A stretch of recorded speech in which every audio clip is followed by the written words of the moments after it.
All right, ladies and gentlemen, it's another beautiful day here on Color Commentary, colorful conversations by colorful people about Christianity, culture, and race. I'm your host, Marcus Lloyd. With me, as always, Antwuan Malone. What's up, Antwuan? What it do?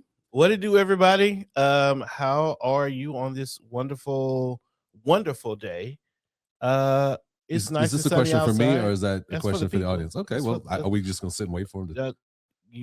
Little pause for you to answer. No, just yeah. No, it's a nice sunny day. Excited for today's show. But what's new with you, sir? Man, I don't know. That's a loaded question. It's always loaded, but it is sunny day. But I feel like we're in that time of the season where everything is changing all the time. True. So I'm getting to that season where, unfortunately, the listeners are going to have to listen to some sniffles. You know what I mean? They're going to have there's some stuffed upness. It's that way right now. Yeah, like and here's this the deal. week is a lot of that mountain, whatever they say, all the things, all the stuff coming out. Say about is high, whatever, high cedar, whatever, a mountain cedar. Yeah.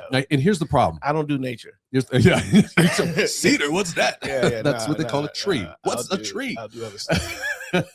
Here's my problem. A couple of a week and a half ago, I'm getting all this snuffleupagus going on, right? And I go to get the Mucinex. Mucinex is kind of my thing. Like, I'm gonna get rid of the, it's the commercial with the dude, like the little grimy snot bubble, and he destroy it. So I go get a pill for Mucinex. I go up into the bathroom. I attempt to swallow the pill. It gets stuck. Oh, I've had it. It got stuck in my like you can breathe, but it's exactly right. Just, again, it's not the first time, so I knew okay, I'm not going to die. Like, I know I can breathe. I've got air. But I'm like coughing and hacking, and here comes the kids. Here comes my wife. What's happening? And I'm like, the thing again is happening. They're like, oh, the thing again is happening. They just walked out after that. They like, no, but it was so bad. Like, I couldn't even get water to go past it. Wow. I literally called my friend who's a doctor. And my wife was like calling. She goes, the fact that he's calling you means this is really bad. It was. I couldn't. And I'm talking to him. I'm like, here's what's happening. I'm trying to talk to him, and he's like, well, as long as you can get spit and water by it, and you're not coughing up spit and water, you'll be fine. And here I am coughing up spit and water.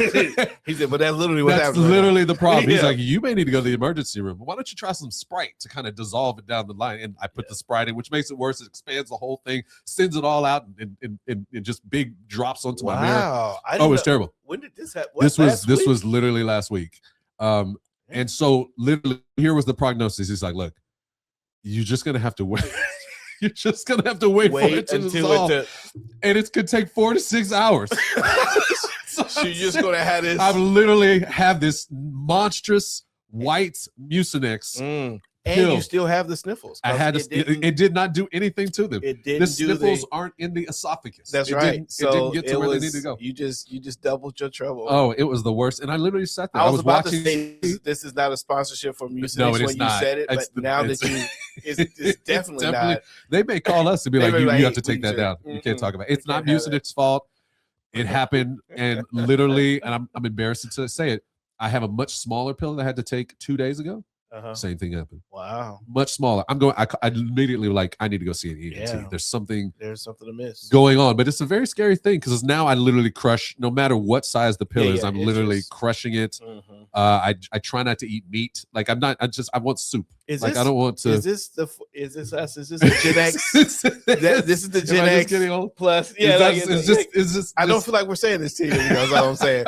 Like, because for me, I've learned when it happened one time. Okay. And I learned that I just need to take pills with lukewarm water instead of cold. This is totally what's happening right now. If it's chilled, it constricts. Is that the mentality, or did you read that? The ChatGPT? No, that was 100% my theory. Okay, so it's not real. We're not saying this is what doctors are. It has been for real, like for me, and I find that it's much easier when I just do room temp, but. It was that's you, man. It was some scary. It wasn't Mucinex though. It wasn't Mucinex. It's a big pill. It's a bigger pill. I'm not even getting gels. Like, I'm literally liquid. I'm gonna be like a 5-year-old child from now on. And you're supposed to go the other way. So I'm just ahead of it now. I'm gonna be the old person all my pills. It's just the applesauce Yeah. version. Just all I'm gonna do. squeeze bottle. All I'm gonna do is at the Get beginning of it the in. week with all my pills, I'm literally gonna crush them down. That's Get them, wild. and I'm just gonna make a cocktail, just Oh, a daily cocktail of my That's liquid crazy. pills. That's crazy work. So that's what's new. That was the answer, ladies and gentlemen, to what's new in Marcus's world. He's like, I can't take pills. I will risk my life every time I try to medicate. It's fine. And look, it's probably just I want to say it's an ordinary thing that it happens, right? But it's not always an ordinary thing for everybody. Hey man, tell yourself it's ordinary. Is it? It'll help you feel better. I'm trying to. I want to just be an ordinary person that kind of takes the things. I won't have to worry about extra stuff. You'll walk to someone, you're like, you remember that time when you too had That's a hard right. time taking a pill? They're like, yeah. You know what? But here's the thing: we've known each other 20 years, and you never told me you had a pill to swallowing issue. So it probably might exactly. So it probably is something that happens to more people than we think. That's what I'm trying to tell you. Okay. All right. So I'm your voice of comfort in this. Well, thank you. It's normal. I appreciate that. So all that, from a transition standpoint, we're about to get into talking with an author we're bringing in that we're really excited about. You guys know that we have a great team. And we're always. I'm sorry. I was waiting for like this really smooth transition. You did the smooth I transition. did it. That's how smooth it was. But you didn't even connect. No. I thought you were going to connect music somehow. I was like, what kind of magic is this? But no, Karen does not want to be connected to Mutinix. She does not want to have that happen. Okay. So today we're going to be talking about I think there's lots of listeners who are here when we talk about the work that we do in the racial justice space and the reconciliation space and all the things that we're seeing going on. I mean, I think when you watch the TV and you see that there's things happening, you want to do something, but there's this part of you that's kind of like, man, what am I going to do about this? Right? Like, what does little me, if you will, have to offer in the midst of this? What does my actions, do they mean anything at all? And so this huge, bigger than life, and it is a problem that feels so complicated and convoluted. Yeah. So as we kind of think about those things, the staff, we kind of try to think about, okay, who can we kind of connect people to understand what that looks like? And this great book was brought to us. I can't remember where it came from right now, ultimately, but it's called Ordinary Heroes of Racial Justice, a history of Christians in action. And today we have got the author of this wonderful book, Ordinary Heroes of Racial Justice, and that is the wonderful Karen Johnson. Karen, welcome to the show. How are you doing out there? I'm doing well. Thank you so much for having me. Absolutely. Now, the question we have to start off is, have you ever choked on a pill? Just want to know. I've definitely got one stuck in the back of my throat. Okay, good. But it's never been for 4 to 6 hours. And Look, I don't need all the details. I just need to know that it has happened to you. So now we're 3 for 3 right here in this room. We are ordinary people. Thank you. We are ordinary people. That's correct. Yes. Now I know. I know you didn't come here to talk about pills and medicine, right? But there's obviously some great things to talk through. But we are talking about your book, which is a great read, lots of great things I can't wait to get into. But I don't know if you want to give just an overview, like tell the audience a little bit about this book. What is it about? Where did it come from? Let us know how we can get started thinking about this book and you. Yeah, thanks for the question. So I think the book operates on a few different levels. One, I was trying to tell a history about race in the U.S., largely in the 20th century, and how Christianity and race have intersected. My disposition is always to be looking for people who are pushing against those dynamics, often, especially with white Christianity. Race was leading towards hierarchy and segregation and injustice. So I was looking for those pushing against those dynamics. So there's 4 different case studies of people who were in their time and in their places, often in they're sort of regular people. Some of your listeners may have heard about some of them, but they're not. I didn't talk about Dr. King, who would have been a great person to write about, but and was regular in many ways, but also sort of a great leader. I was really looking for actually ordinary people because I do believe, like you all, that that each of us can make a difference in the places that God has called us to, and that we're joining God in God's work of reconciliation and of justice. And so we just can play the small part that he calls us to. And then I was also trying to help people. I'm a teacher. I'm a professor at a college, and I think that we can be formed more into the likeness of Christ by doing history. And so I was trying to invite readers into that process, and to also give people an opportunity to reflect on the stories and sort of the principles from the lives of the people that I studied, and to think about, well, what can I do in my own particular contexts? And how can I join God in his work? Yeah, that's an interesting phrase, doing history. Yeah, it is. Yeah. What do you mean? And I want to go in, but I want to get just kind of the personal connecting, because I want to go in on this. So some people are watching onto YouTube, and some people are listening in their cars and whatnot. And I think, Karen, if you don't mind, would you like to tell the audience your ethnic persuasion to help people know? I am white, and I have been white my whole life. Okay. Yes. White long time. I think that's the book, White My Whole Life. Yeah, I think that's right. It is.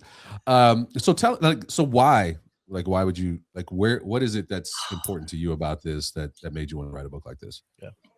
Yeah, thank you for asking. So I think it really came out of my own story and my own experiences with race. I grew up in the suburbs of Chicago in the 1980s and 1990s. And it was possible for me, at least, to think that race really didn't matter, and it wasn't sort of an issue that affected American life. And when I was in seminary, I learned about race really, I think, for the first time. And I sort of two things stand out. One, I read this book called Divided by Faith by two sociologists, Michael Emerson and Christian Smith. And they ask why Black and white Christians who share such similar theological commitments in terms of like the divinity of Jesus, inerrancy of scripture, the virgin birth, how they can hold such an affinity with those things and be so different politically, and also in their ability to see race. And that made me realize how sort of my upbringing had shaped my ability or inability to understand how race worked in the United States. And then John Perkins, Black evangelical leader, came to campus and he spoke about his own experiences. And that was just profoundly, it was profoundly significant for me. So that was sort of a turning point for me. And I just wanted to understand race in America. And I just came to see that like God cares about our bodies as well as our personal relationship with him. Again, things that seem maybe strange to some of your audiences, but for me, being raised in like white evangelical context, it was very much about sort of personal righteousness, fear of the social gospel. And so we moved into a mostly African-American neighborhood. My husband and I met in seminary, and we moved into a neighborhood on Chicago's West Side. And I was doing graduate school for my PhD there, sort of coming out of that context. So I think what I've come to learn is that God cares about unity in the body of Christ, but we also can't have unity without justice. And so my hope with this book is that it will do sort of a small part in encouraging people as for those who, especially white evangelicals, have a hard time still seeing race and sort of thinking through the systemic effects of that. So I want to show that to them. And then also to think about how can I join and how can I participate in this work that God is doing, and also in undoing just something that, at least in the United States, has profoundly affected the witness of the church, and I think hindered our receiving the good things that God has for us. Oh, I love that. Yeah, it's good to always to kind of get the why behind some of the things that we do, and it's always such a good story. I just am always really moved by the way in which God kind of calls people into this work. And it's usually pain and suffering to some extent, right? That's connected to it. Inciting incident. Inciting incident, and whether that be an internal struggle or an external experience, you know what I mean? There's something that does it, and it seems like that is, if anything, that's the first place that kind of people need to be aware of as they even get into this work from an ordinary standpoint. But I know, Antwuan, you were going to ask something about well, I thought there was an interesting phraseology earlier that you said, doing history, which is an interesting, to me, it sounded like that was a phrase that you say often, maybe, or maybe that was a turn of phrase. But I wonder what you meant when you say doing history. Yes. Oh, one of my favorite things to talk about. So often people think about history as just the stuff that happened in the past. It's in textbooks and it just sort of appears. We have to go to school and we memorize it and we demonstrate that we know history by being able to spit back names and dates.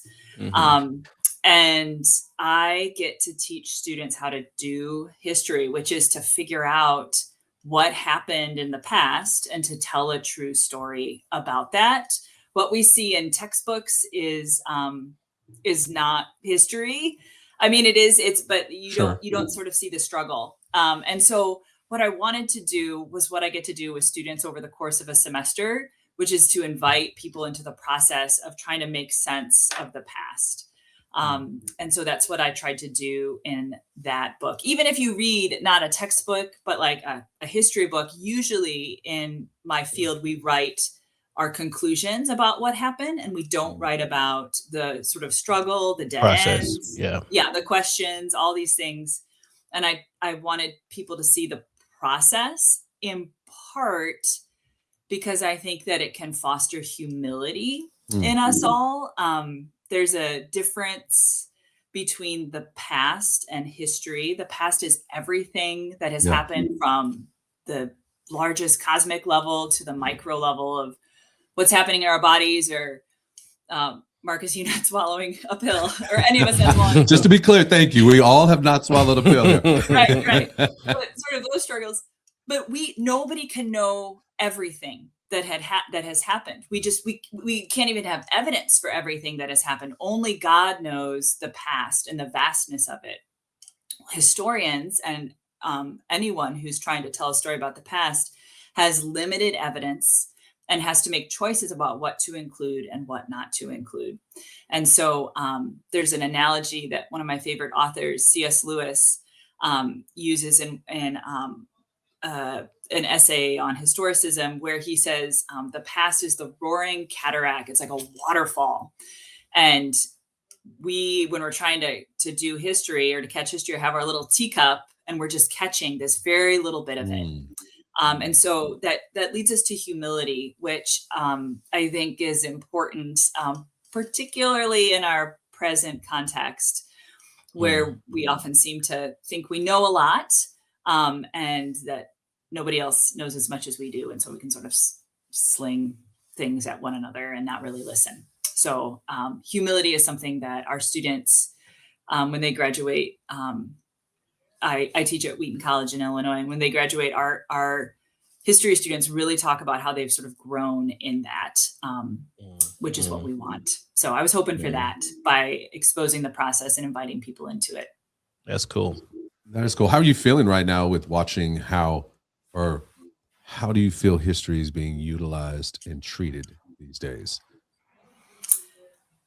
I think at its worst, it's being weaponized. I mean, I think there's lots of ways we could answer that question, but it's not good to weaponize history, to sort of use it to make your point, because you actually miss what has happened in the past. And particularly as Christians, if we are called to love our neighbor actually includes, I think, the person who has died. And so if you're not telling their story fairly or accurately, or as accurately as you can, then you are not loving them well.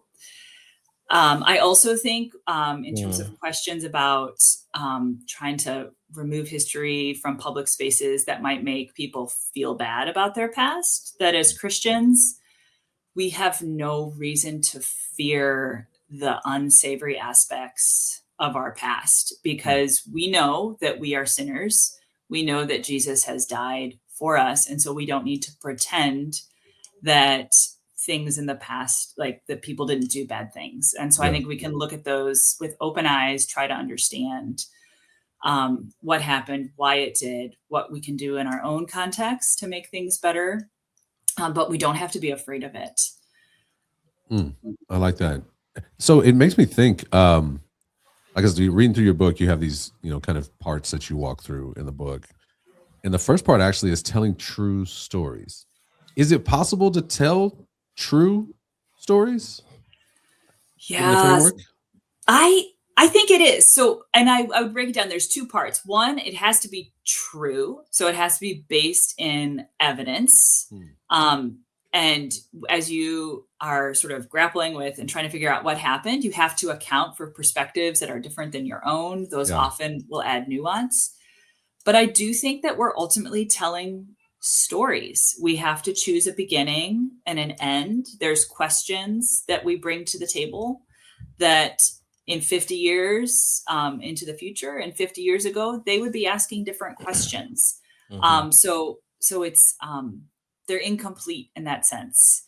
But I do think also as we tell the stories, I talk a lot with my students about we have to specify our ignorance. We have to say what it is that we don't know and to ask questions because we have a lot of gaps in our knowledge, but it's easy to just sort of try to fill them in and assume that you know. So I think we ultimately have to approach it with a lot of humility. Yeah, I think in biblical research, like in just studying the Bible, studying scriptures, and if you've been in seminary, there's a lot of work that goes into instructing pastors or whomever's in the seminary student to try to go and do the research to fill in those gaps without taking our modern context and reading our modern context into questions or scenarios or even some of the ideas that are present there. And there's been, just outside of the human history, I guess the Bible is human history, but just from in the biblical space, we've seen where an inability to properly tell the story from all the angles leads to the opposite sometimes point of what the story is actually trying to communicate. There's several cases in scripture where a sermon is actually I've heard sermons that are making the exact opposite point of what the story was because we did not spend enough time searching for what was true, not just for the words or for the statements or the facts, but what was the local color, what was the philosophical ideas at the point, what were the assumptions made with the reader and the writer at the time, and the shorthand that is being spoken into, et cetera, et cetera. And that's just for Bible study. I can imagine that's even a bigger thing when you start thinking across human history and you start thinking about the what's and the whys and the hows of historical stories. And so I see where history could be helpful or hurtful, depending on your ability to actually extract what is actually true there so that you could, extract whatever wisdom is offering you to make decisions today. Yeah. Yeah. And I think we also, both with the study of history, and I'm not a pastor, I don't do sermon prep, but also I would think with like trying to understand scripture.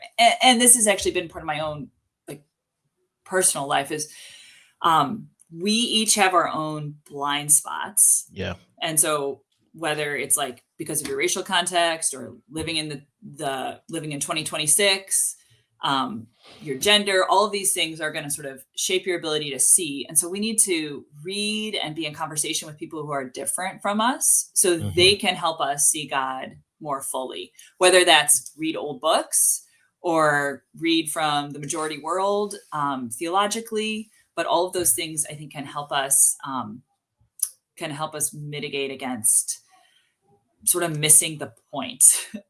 Because if you're just reading like people who are just like you, even if it's, a commentary on Acts, you're probably going to miss something. And maybe even be pretty sorely misled. Like you were saying. Yeah. I mean, that's such a huge thing we talk about at Threaded all the time is this sort of, kind of this ethnic hermeneutic, right? In some ways, like you're constantly maneuvering it through places that don't connect with you because, everybody looks at the scripture, like you said, through their lens, looks at the world through their lens. And I think part of what this conversation, I know when we talk about this world of diversity, if you will, I think part of what makes it a blessing and not a curse is the possibility in the midst of diversity to actually get a full story, to get not only the full story of humanity, but even a full understanding of God himself, right? Because we see that God has, I think, we think the Revelation 7:9 picture I talk about all the time, right? Like that this diversity is there And it's not there on accident. It's there intentionally, like it has a purpose. And so what it tells me is that God intentionally wanted these folks here. And when they come in Revelations, I think it's 21, it talks about the glory of the nations coming into the kingdom. And this glory is these separate treasures. You know what I mean? It's almost like God has this very unique and particular relationship with particular cultures and ways that he speaks through their experience, their narrative, so that they can find him in a particular way that may be different from another.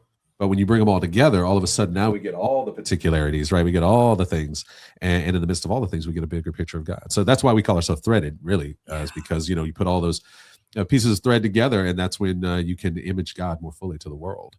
So it's just a great piece, I think, and what that should do, I think, in some capacity, if me anyone who's listening, is you have a story that's important for the fullness of expressing who God is in the world. And so how do you take that story and do it? And I know I see in your books, you got ordinary heroes of racial justice. You got a couple of stories in there. I'm just curious, like, why pick these folks? Is there kind of a through line that you're seeing with these stories? Like what can we glean, if you will, from some of these stories that may be practical applications for some of the folks as they think about being their own ordinary hero? Yeah. Well, why I selected them, it was sort of trial and error. And I was trying to get some national coverage. I've got Chicago, New York, Mississippi, Georgia, and a little bit of California. And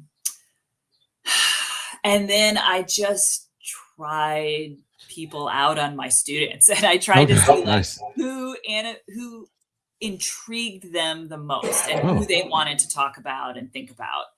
And so I settled on one woman. Her name is Catherine DeHuick. She was Catholic. She was born in the late 19th century in Russia, and it was actually a refugee from the Communist Revolution there during World War I, and founded a settlement house in Harlem, which was a endpoint for the Great Migration, a center of Black thought and art and literature. And so she's the first one.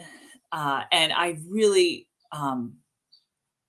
what I love about her, like one thing to take away is, and part of why I started with the Catholic is Catholics have this social thought that is deep and wide and long. And they did not have the fundamentalist modernist divide that white evangelicalism had in the 1910s and 1920s, which I think really separated the in their minds and sort of in their experience, it separated personal righteousness from social concern. That's also not something the Black church in America had.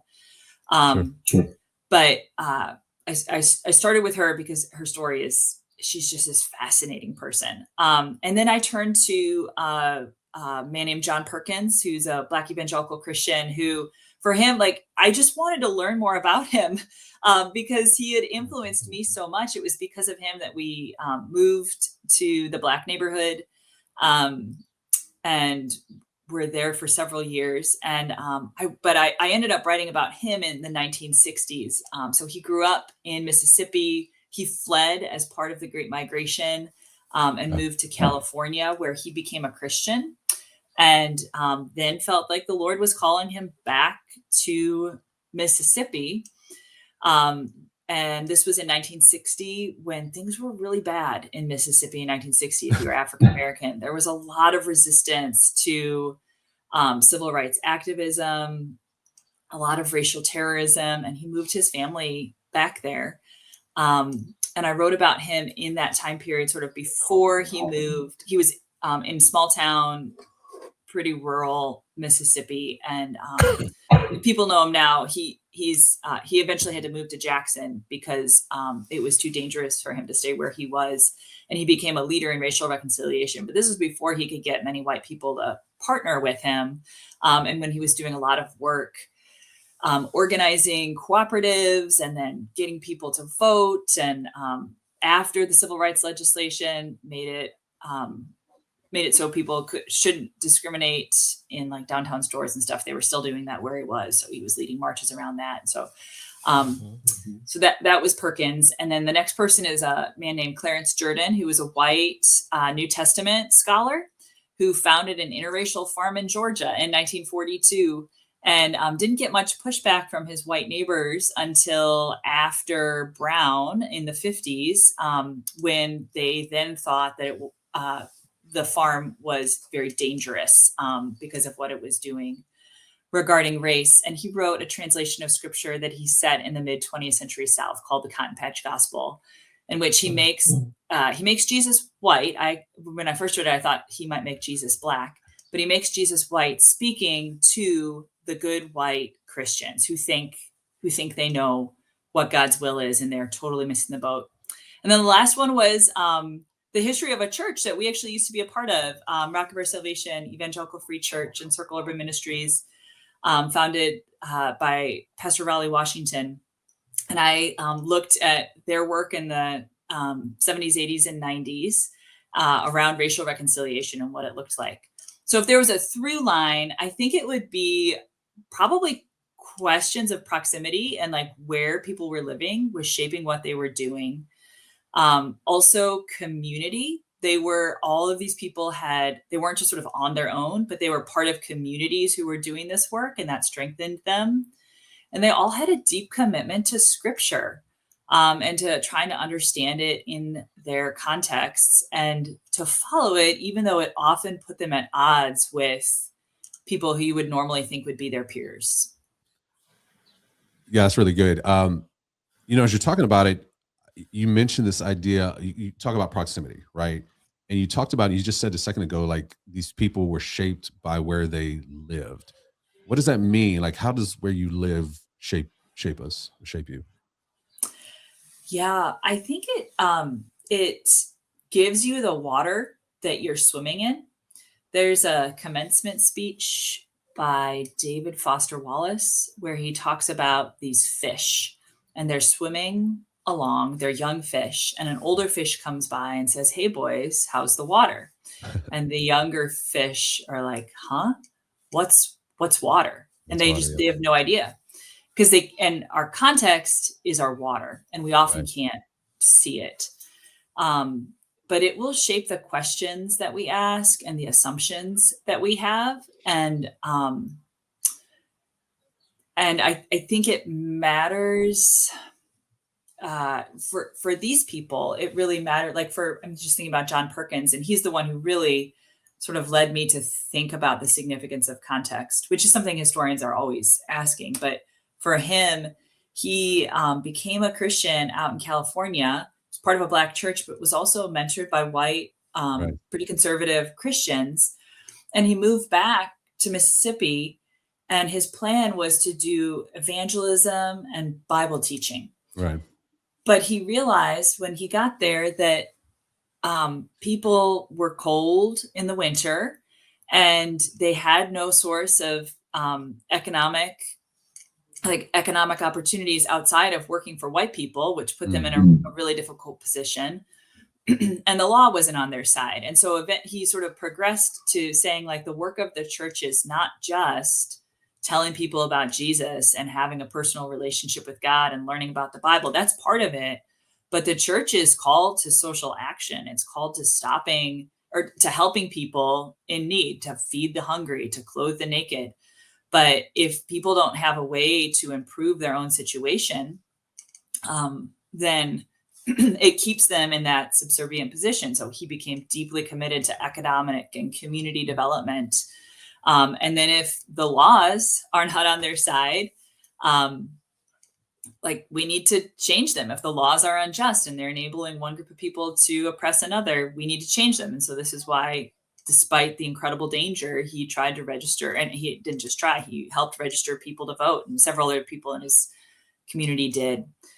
So I think for him, it helped him see, like, the truth of the gospel didn't change, but what mattered and what was needed expanded when he moved back to Mississippi.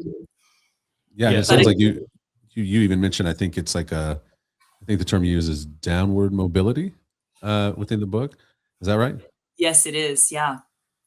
Yeah, I think that's really helpful. I think getting into that space of being, well, just thinking about it in terms of, like, we were joking about it before you even came on, right? Like, whether you live in, an urban context, you live out in a rural context, you live in the suburbs, like those places kind of shape the way you think about things and translate what you're seeing happen. I think about, we're kind of in a voting season here in my city right now. And recently in Texas in November, like everywhere else, right, we went through a kind of time of voting. And one of the things that we were voting on was around some tax breaks for homeowners. Now I'm a homeowner. So, hey, that sounds great, but you start to think about but there's a lot of people who don't own homes that are not getting this tax break. But because I live in a place where I'm surrounded by homeowners, I don't think about the people who don't own homes and how this particular policy or whatever may affect them, or that we're getting tax break on may actually take away from some of the things that their community needs. So it's just, again, I think I'm just kind of circling into that and going, wow, we really have to recognize that where we live creates another one of those lenses that we see the world through. And again, another reason why we need to get more diverse in our engagement. Did you have something that you were thinking through? Or?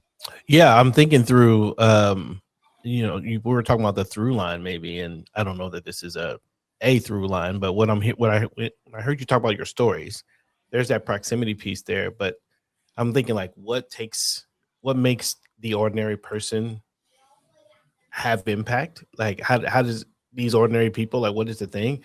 And I just heard persistence, all four of the places that the principle you talked about. I think what moves maybe an ordinary person to make extraordinary impact is you don't stop, and so all of them, they come across some challenge, some observation, some something, and they decide that they are going to continue walking, continue going toward a new question is asked and they seek to answer it. They don't slow down. And like John Perkins, he's like, hey, I went to do this thing. I saw something that wasn't a deterrent. It was actually just a new challenge to continue to move forward with and to invite people alongside me to do that. Oh, the law's against me. That doesn't mean I'm going to stop. That means I'm going to continue. Right. So I was thinking about that persistence and thinking about the audience, our community, and say, man, Joe Blow, mom, dad, who feels like I have time to do big things. I can only do small things.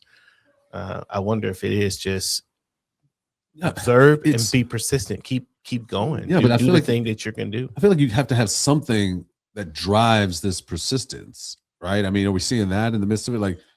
When these obstacles come, if you're not really sold out to do whatever it is, you don't have a clear vision, you don't have a clear motivation, you're gonna stop every time. Right. Yeah. I think it would. I mean, in some ways, you would say that's what makes. That stopping is what keeps ordinary in a way. Ordinary people have ordinary impact when they stop. Everyone can do the easy thing and stop. Is what makes the ordinary extraordinary. Yeah, that's it. Extra. They go a little extra. The extra mile. Yeah, is the extra. And what is the stuff of the extra? But anyway, you asked what my thought was, and that's what I was hearing. Some of your stories. So I wonder too, though, because I think you're absolutely right that it's persistence and continuing to go in a consistent direction. But it also, I think about at the end of his life, and Clarence didn't know he was dying. He died suddenly of a heart attack. But there was an interview I listened to in part of my research where and then it was referred to, I think, afterwards, where people would say, well, is Koinonia Farm successful? And the farm sort of, it grew a lot. And then with the persecution, people didn't want to come there. And so it was small. And so they were wrestling by the late 1960s with what do we do? Do we sell the farm? Do we try to do something else? And he says, the question is not impact. God's not going to necessarily ask me, did I impact a ton of people? No. How big is my ministry? The question is, am I being faithful to what God has given me to do? And he said, we're being faithful. And it's sort of well, he's going to shape the results. But we're just called to be faithful, even if we don't see. No, we don't like that. None of that. That is not good Western thought that you were throwing out right there. It's I mean, seriously, you know what I mean? I remember being engaged with a church at one point, and a new pastor came in, and kind of somebody in the lay space was like, so what are you going to do differently, whatever? And one of the answers he's had is, I'm not going to do anything differently. I'm going to be faithful with the things that we're already doing. And nobody liked that answer.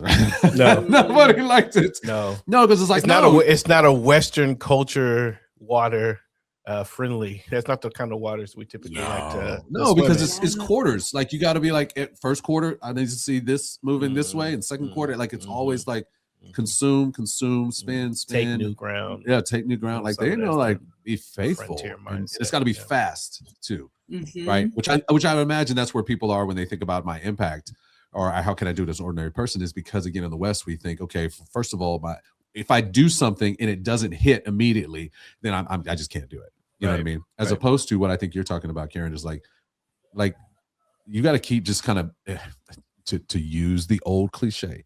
If the problem is an elephant, how do you eat it? One bite at a time, right? But that old, I mean, it's stayed true as a kind of vernacular colloquialism, if you will, because I think it's so true in life. And these stories identify that, I think, as you're talking about that. Would you agree on that space? I would. Here's a question I have. So I think about Rock Church, which was and still is an interracial church on Chicago's West Side, founded sort of at the height of the church growth movement, which said churches will grow if you all know this, but like churches will grow if you have people who are like one another, right? Make it comfortable to come to church. And so in the US, what that leads to is we should just have segregated churches. Like it's going to reach more people. Much easier. Yeah. And they were saying, well, no, that's not what God calls us to. God calls us to something that's hard. If you look at Jesus's witness, he's saying, if you want to follow me, you're going to have to take up your cross. You're not, it's not going to be all, it's not going to be very easy. And so I do wonder about that. Like if you're doing this work and you don't see the results and you don't see numbers, like how can we, I think we have to have like heavenly eyes. Like we have to be able to see beyond our water in order to persist. But the argument against that, of course, would be, well, then you're not going to be able to reach as many people. Yeah, sure. It gets framed as bad stewardship of time, energy, and et cetera, but what's hard, my father's a pastor, and one thing he taught me very young as we were growing up is that success is obedience, not impact, which is very similar to what you're saying. And he would often cite God telling people like Moses and Jeremiah, like, hey, I'm going to send you with a message that people are not going to accept. So go do it. So if success was, hey, I'm going to send you a message, and success is that they heard you and they turned around, God is like, no, you need to change your mindset about that. Yeah. I'm doing something, and your part in this thing is this. Don't expect it to work. It's such a weird thing to say. Prepare your heart. But don't expect it to work, Jeremiah. Don't expect it to work here, Moses. Pharaoh's going to harden his heart, right? Or actually, that's a whole nother conversation. But he's going to say no, right? So I think the scripture does that often, and says, hey, we just do our part, and we stick to letting God handle the rest. The tricky part is, can we hear what God says clearly to us in a context where so many other things are shaping what he says, like consumerism and capitalism and democracy and a series of other governmental and if you will, politically driven ideologies that shape wisdom, right? And how we operate organizationally or as a community. Can we allow God to say something different than that and be comfortable with that enough to be obedient for the long haul? Yeah. That's good. That's hard. Yeah. Good and hard. And as I'm thinking about some of this too, like, again, thinking about the context of where we are right now in 2026, living in America, right? Like, if you think about like your book, right, and you think about the ordinary racial justice folks that you kind of highlight in the midst of the book, they've got stories, and in those stories, there's probably obstacles. I mean, there are obstacles. There's ways in which people are engaging. Is there a particular story inside the book right now that, as you watch things happen, you see some parallels or connected pieces that you think the church needs to hear from this person's story to know what to do next?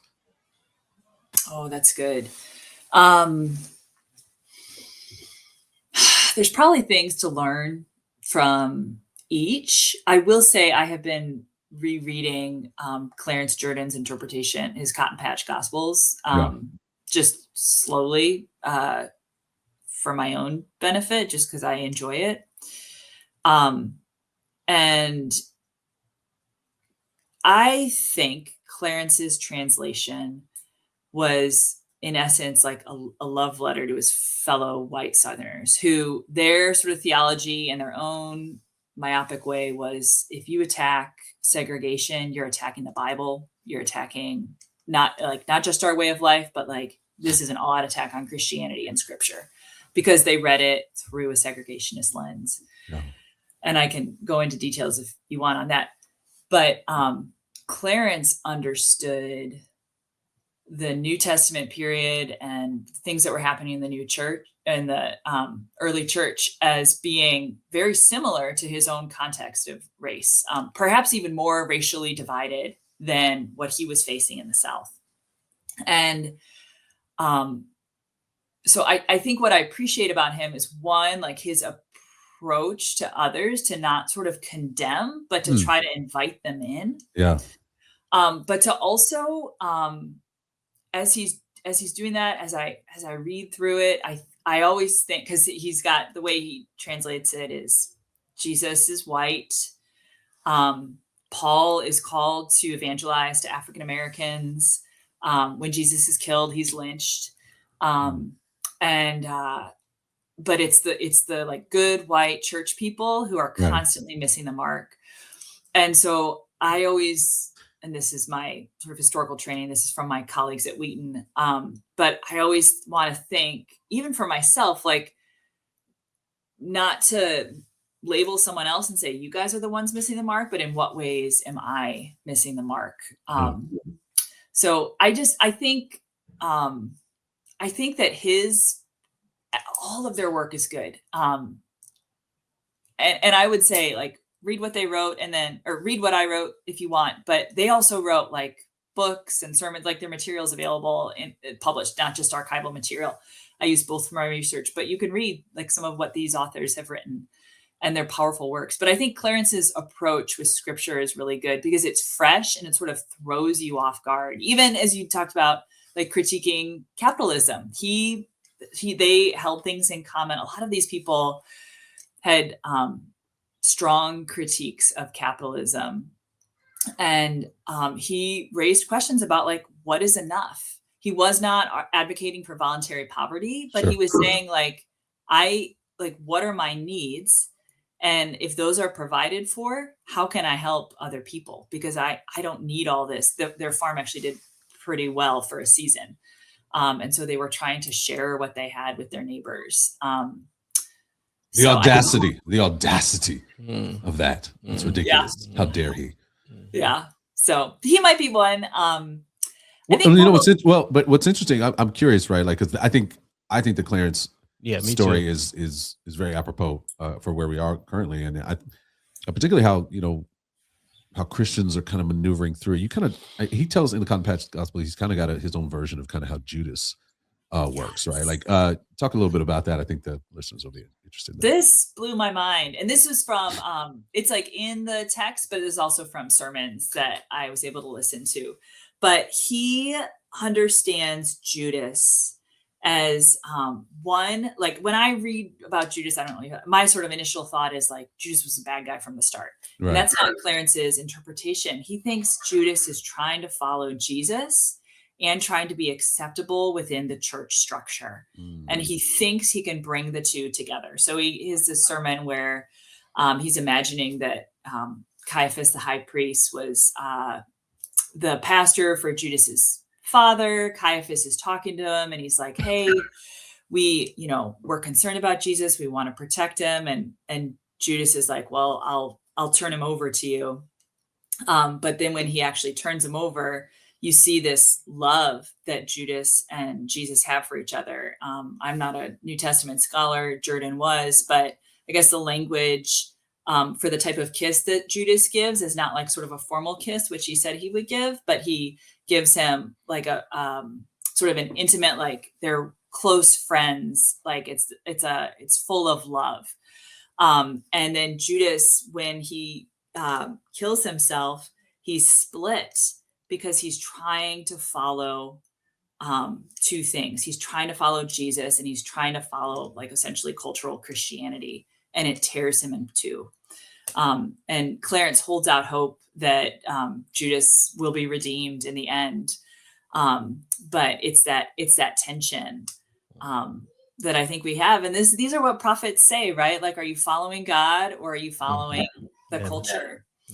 And so often we are just caught up in the culture. Yeah, go ahead. I was just going to say, yeah, like I love all of that. I think that's an interesting take on Judas is an interesting character. You get so many takes as you continue to read the historical thoughts around Judas. It's like people are like, I see myself in Judas. So now what I want to do is I want to explore like something's got to be good about this cat, because I keep finding myself in there. His heart was in the right place, right?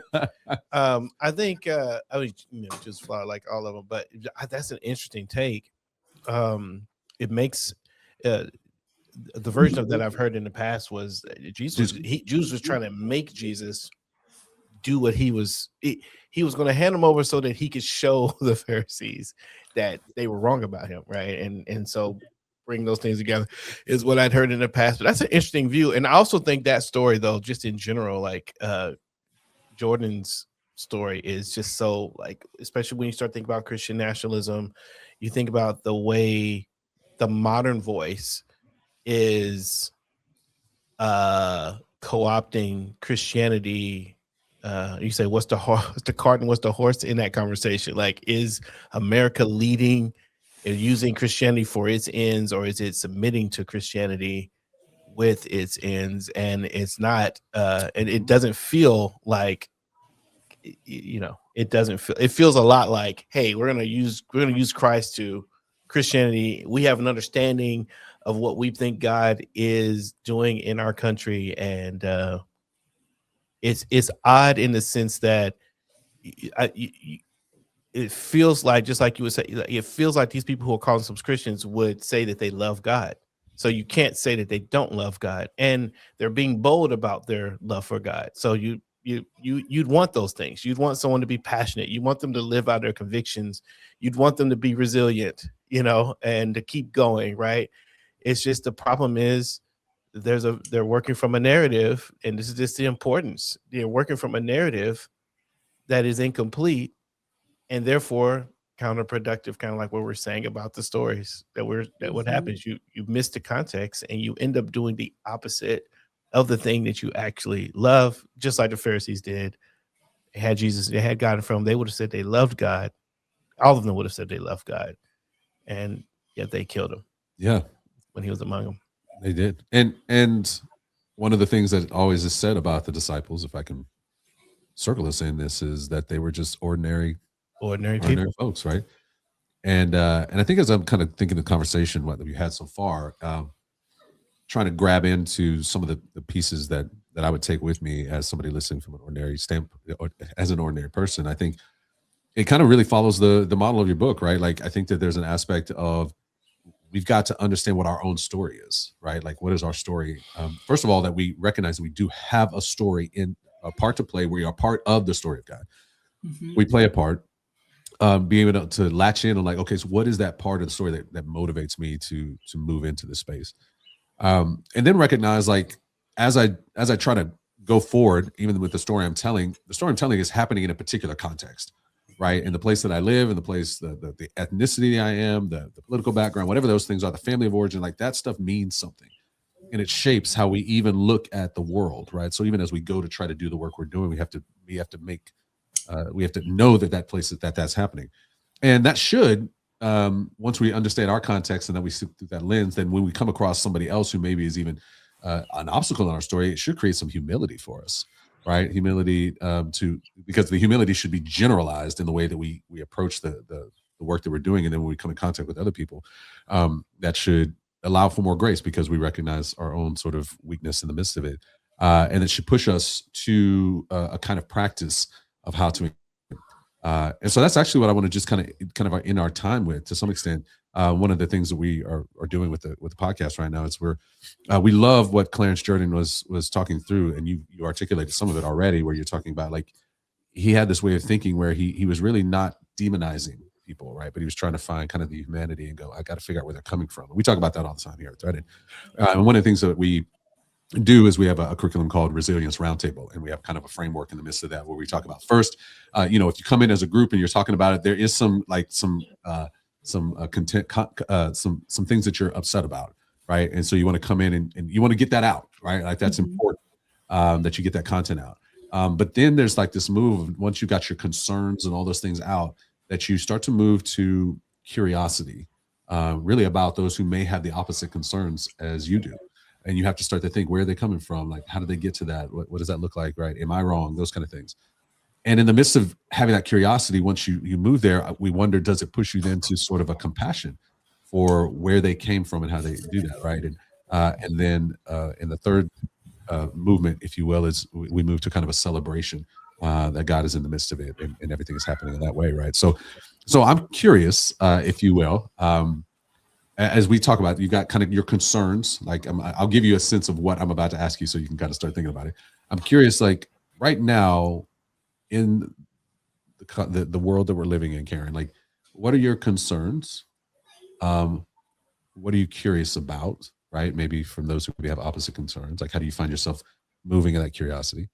Where are you finding compassion that maybe others aren't, or it's not as easy to do? And then where are you finding reason to celebrate? So are you good? You feel good about those? Can I start?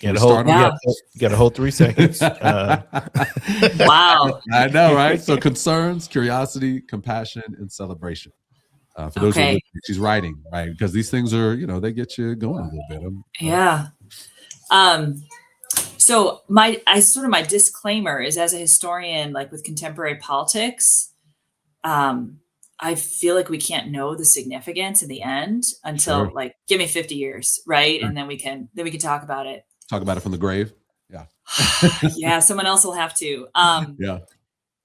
But I think if I was going to raise concerns, I think I am concerned with how people talk to one another. And I'm concerned with a lack of care for the poor and the marginalized that I see among many people who call themselves Christians. I'm concerned with a consumerist mentality that many of us have, including myself. And it's shaped by where I am, but it's also like something I have to constantly fight against.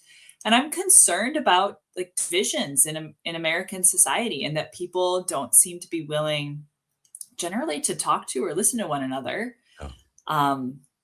I'm also, I suppose, being a historian, like these, and I study U.S. history, these are issues that people have dealt with sort of across time, and they crop up again and again. Not that history repeats itself and it's the same thing each time, but these are perennial questions. I'm curious. One thing I've been curious about that I've had an opportunity to learn a little bit about, I got to go to South Africa in the fall to a conference with like majority world leaders of like small NGOs, Christian ministries, doing like development work and evangelism. And I'm curious about how I'm curious about their sources of faith and hope, and like what they do in the face of, particularly if we just think about USAID sort of withdrawing our aid around the world. How do they continue to have hope and see God at work? I think that as a white Western Christian, I have a lot to learn from brothers and sisters in Christ in very different situations from me. Compassion. So compassion is to suffer with someone, is how I think about it. And you guys are thinking about like compassion. Can you tell me a little bit more? Yeah, as you're thinking, you're getting curious, and it can be, you're articulating a curiosity around some of those folks who maybe are at the same space as you. And sometimes the curiosity is like, okay, people who are having a conversation based on what you're saying, concerns, having a conversation, they're talking to each other. I wonder if there's anybody who's saying something different than you are that you're curious, like, where do they get that idea? Yeah. And then how does understanding that idea like create compassion for them? Like, where do Yeah. how do I translate, coming alongside to some extent with care Yeah. to those who are maybe on the other side of it? So, are there people that you need to have compassion for, and you're working in the midst of that? I honestly, I probably need to have more compassion for people who are pretty far on the right, and who are doing things that I think are wrong. And I probably like grow in understanding, like, why are you doing what you're doing? How does this make sense Yeah. to you? And that's a posture I will say I like. Rock of Our Salvation, Evangelical Free Church, the last group I write about, they are deep into that. The question people there always asked was, help me understand. And we're not going to agree, but I need to understand, because people generally don't do things out of evil. They think that there's a good in it. And so seeking to understand. I think if I'm celebrating real quick, because you mentioned something that I think I wanted to end on anyway, but I'm going to give it to you to say it in this part because I think it's helpful, because you mentioned Rock, your church. I'm a huge ice cream lover, right? So you got this fudge ripple story. Yeah. Can you briefly kind of talk about, because I think that's what you're talking about to some extent, and this might be Yes. something that gives people maybe inspiration for how they may be able to do something like that, very similar. Yeah. So, and maybe this is what I would celebrate. And as I think about perfect. when people are intentionally engaging in difficult conversations. And so to use Rock Church as an example, they, Pastor Raleigh would he would tell people, like, you need to do hard things, have conversations with people you don't know, or you don't agree with. But also they built these conversations into the rhythms of the church. So once a quarter, they had fudge ripple meetings, and what it meant. And they used a lot of racial humor. So they called African Americans the chocolates, white people are the vanillas. And so I think before church, the chocolates would meet with Pastor Raleigh and talk about all of the, like, whatever issues they had related to race. Karen, I want to just interrupt for just a second, because everybody who's listening to the show will understand what we're about to say here. You probably shouldn't even. I just need to let you in on Antwuan's lifestyle of growing up. His dad, who's already been mentioned in the show, who will be mentioned multiple times throughout the existence of our friendship and show. If they were doing this particular exercise at Antwuan's dad's church, there would be the chocolates, but then the white people would be actually called strawberry. Yeah. That was strawberry, because they turn red with the sun. That's right. Yeah, they're not white; they're strawberry, because their skin keeps going strawberry patches. Yeah. So anyway, I just had to put that in because I knew it would get on him. That's fantastic. Yeah. So in Chicago, because it's cold and we wear hats in the winter, we're still white. There you go, blueberries. No, just everyone's a blueberry. Yeah, that's true. Thing that holds us together. Yeah. So they have church, and then the vanillas meet with Pastor Raleigh, and then they all meet together and they talk about the issues raised. They have a giant ceramic Oreo cookie at the front that you can put questions in, and Raleigh and Glenn, his white ministry partner, would also read from. And then they would talk about these things, and the conversations would range from silly things like apparently in that community, African Americans would pluralize the name of a grocery store. So like we have a store called Jewel, and they call it Jewels. Yeah. But not every. Yeah, Costco. Is that a thing down in Texas too? That's my dad thing. Yeah, he likes Costco's. We're going to the Costco's. Like, how many of them are there? There's just one over there. I know it's a big store, but they don't get to be plural. Yeah. Anyway. But they do that, and then they would talk about interracial marriage. Like, why are Black men marrying white women? What does that do? Or why are the white Christians voting for Republicans and the Black Christians voting for Democrats? So like issues that are a little harder to talk about. And they said, Pastor Raleigh would say, like, anything is game for us to talk about together, but you cannot leave. It would be sin if you left and you started bad mouthing the other group with someone from your own racial background. And I think that's really important, because the posture is help me understand, rather than I'm just going to judge. Yeah. Well, what's beautiful about that, the pastor's there. Yeah. Right. He's there and he's participating in that. That's core. That's very important but he's present. That's important. And then what you just described is culture building. It is saying loudly to everyone, these are the behaviors that we will champion and these are the behaviors that we will not. And it moves it past just ideology into that kind of water, if you will, that church is swimming in, which I think is a fantastic story. Yeah, it's absolutely something. Again, I love it as a celebrate for you, right? Yeah. I think we celebrate that with you and want to celebrate that more amongst the people of God as we have these conversations around racial justice and equity and unity and all those things. And I think about it even from an ordinary people standpoint, like those who are a part of that church. If you're trying to do something, I think it's easy to hear the individual stories and get caught up in sort of the Western individualism as well. It'd be like, oh, I got to kind of do this on my own.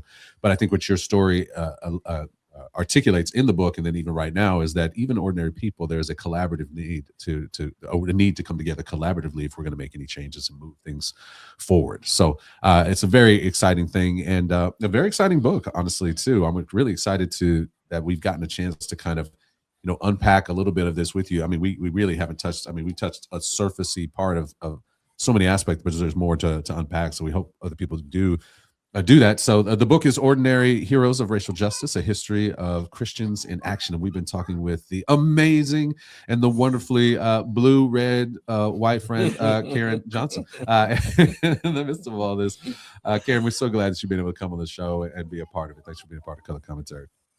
Thank you so much. It's been great.